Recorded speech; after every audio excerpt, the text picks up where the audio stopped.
Hey guys, what's going on? It's Kevin from Guys on the Ground in collaboration with Counterculture Inc. First, I just want to say, appreciate you guys listening. I had a guest on my last live podcast, my old NCOIC, my Afghan deployment. I retired as a Sergeant Major Schultz. Great guy, still an active police officer. He's a SRO, I believe, trying to finish out the rest of his career. Also, very last minute, Kevin Peach came on. I enjoy having him on. I definitely look forward to having him on again. So check out the live shows. They are Tuesdays at 8 p.m. with myself and Inked Tyler. So the first article I want to talk about today is Pete Hegseth. He is moving to move transgenders out of the military. He's giving active duty soldiers 30 days to leave and reserve troops 60 days to leave. I like Pete Hegseth, but I do not agree with this ruling. I feel that if you can meet all of the Army standards or any branch of service you're in, that you should be able to stay. If you can shoot, move, communicate, honestly, at this point, whatever your job is, because I think war is just going to turn into a bunch of drones at some point. If you can do your job well, then I think you should be able to stay. Right now, the military is short on people. It's no secret. We need people. Our recruit numbers are down. I don't personally care who you're attracted to. I care if you can do your job. And if you can do your job, I think you should be able to stay in the military. Let me know what you guys think in the comments. I'm sure there's plenty of people out there that are going to disagree with me, but that's okay. You're more than welcome to do so. Speaking of debating, I kind of want to take this into a direction of, I really want to find people out there that disagree with myself and the people that are typically in counterculture and have an honest, open debate. For example, I think there's a lot of people who disagree with the qualified immunity that police officers get. I think there's a lot of misunderstandings out there. And I think to help clear up those misunderstandings, we need to have a conversation about it, open, honest conversation. So I invite anyone who disagrees with qualified immunity for police to debate me on this platform, on my podcast. I'll come on your podcast. I don't really care. But I really have to start debating who disagree, because I'm starting to feel like a lot of people post the same videos. They talk about the same police shootings. We share not all of the same views, but a lot of very similar views. So I honestly will debate most anyone on most anything that I am knowledgeable about. So if that's something you're interested in, you're on a complete different podcast platform, side of the aisle, whatever, I don't care. I think we need to start having conversations and start meeting in the middle as a society, really. Next, I want to share a police video. So the police officers got a tip that this guy was armed, and they found the vehicle and stopped it. Okay, show me your hands. Show me your hands. Show me your hands. Step out of the car. It's under his head. For what? Do not move. Get out of the car. Get out of the car. Do not move. Get out of the car. Do not move. Don't. Do not move. For what? Show me your. Put your hands on the Get your dashboard. hand up now. It's under his ass. Get up now. Do not reach for it. Stop. Ain't nothing under my Put ass. your hands up right now. Ain't, Up right ain't now. nothing under my ass. Keep your hands up right now. Do you understand? Ain't nothing under I'm my gonna ass. fucking grab the roof right Ain't now. did nothing. Grab the roof right now. I'm gonna end up I'm shooting not you. moving. You see a gun? Shoot me. Yeah, he's reaching for something. Look, there's blood. Stop. Look under my ass. Stop. Ain't nothing under Reach my in and ass. undo his seatbelt. Oh, Do not pull away. quit touching me. Quit touching me. Stop. Hands up. Go. Shot fire.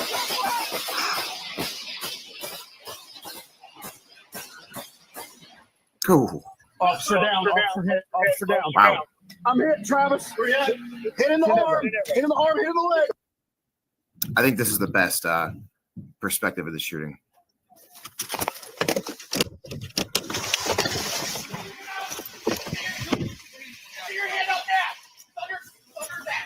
Central, hold us the air. 1032. Step back. Do not reach for it. Stop. Ain't Step nothing back. under my Put ass. your hands up right now. Up right now. Ain't nothing under my Keep ass. your hands up right now. Do you understand me? Ain't Up nothing under on my the ass. fucking grab the roof right Ain't now. did nothing. Grab the roof right now. I'm gonna end up I'm shooting not you. moving. You see a gun? Shoot me. Yeah, he's reaching for something. Look, Stop. look, Stop. look under my ass. Stop. Ain't nothing under Reach my in and ass. undo his seatbelt. No, touch do not pull away. Quit touching me. Quit touching me. Put your Stop. hands No, up. there it is.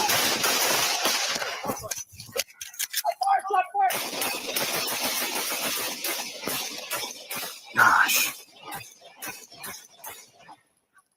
Officer down. Officer hit. Officer down. I'm Stays hit, pretty Travis. calm. Hit in the arm. Hit in the arm. Hit in the leg. All right, that shooting was on October 12th of 2022, 12:30 a.m. in Decatur, Texas. All right, so that's a crazy video. I do not want to be in that situation ever. The question was, what point do you shoot? I think if I had to think about it, I think the point I shoot is as soon as he reached for that gun. It was clear what he was reaching for. You can see it in the video. He had a gun in his waistband there. He reached for it. That is tough, especially when he's not non-compliant, but he's not compliant. He's in that middle area, and that's where I guess police officers, we got to be the most careful, because he's not MFing us or anything like that. He's like kind of playing stupid up until the point he's really not playing stupid. So we need to be careful with those like maybe people. Like they're not, yes, people are not complying, but they're not telling us to piss off or anything like that. Next, I want to bring the attention to an officer down. I don't like sharing these videos, but I feel like we need to remember our fallen officers. And in this case, it was Special Deputy Larry Henderson. Larry Henderson's end of watch was Friday, May 2nd at 2025. Friday, May 2nd in 2025. Deputy Henderson was directing traffic outside the University of Cincinnati during commencement ceremonies. While standing on the sidewalk, the driver of a vehicle deliberately struck and killed Deputy Henderson. Why might he do that? Well, he was the father of a piece of shit like himself, the father of an 18-year-old who was fatally shot by police in a chase where he had stolen a motor vehicle. Turned out to be a chase, and police shot and killed the criminal 18-year-old. I don't know if that shooting's still under investigation. It's a fairly recent shooting from what it seems like, so it probably still is.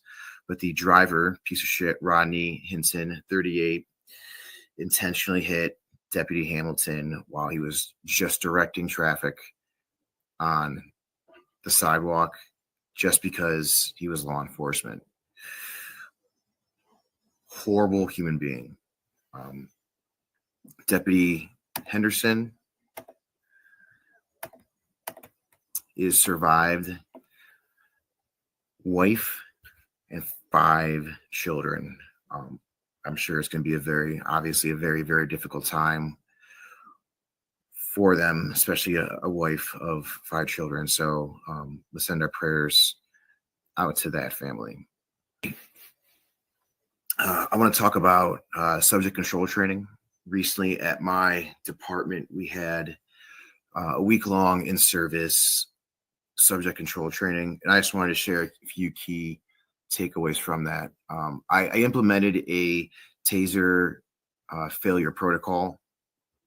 I think it's important that we start planning for our tasers to fail. You've seen, I've seen, we've all seen way too many videos of tasers being deployed. They work for a little bit, They don't work at all. People train to avoid them or to break the wires. We need to have a taser avoidance drill. So at least for me, what this looks like is just a basic covering yourself up, moving the subject, closing the distance, front body lock, in the mount, into what's called a gift wrap, and then handcuffing. Super simple procedure. I really like it. It seemed to work well. Everyone seemed to like it. Because when it comes to defensive tactics, if anything's too complicated, if I have to sit here right now and think, well, which position does my arm go in? It's too late. It's not going to work. So I focused on training guys on how to, while in a non-dominant or even a dominant position, covering yourself up and getting in a safe position where strikes aren't going to be as effective towards you. Like there's not going to be any knockout strikes. You might get hit a little bit, but being able, if you're exhausted, out of breath, unfortunately, maybe even out of shape, if you're able to at least at minimum call for backup and stay in a cover position where you can rest, think while you're not taking effective strikes. It's seen to work well. Yeah, I really enjoy being a defensive tactics instructor. If anyone has any other ideas out there, things that have worked to them or haven't worked, reach out, let me know. I'm always interested in trying something new or learning something new. I know recently I went to not recently, I'm sorry, it was about a year ago. I went to the Gracie survival class. I think it's called GST for short. And it was good. Like it was a great overview of the basics of jiu-jitsu and how they can apply to law enforcement. I know that my instructors were both black belts in Gracie Jiu-Jitsu. They weren't law enforcement though, which is fine.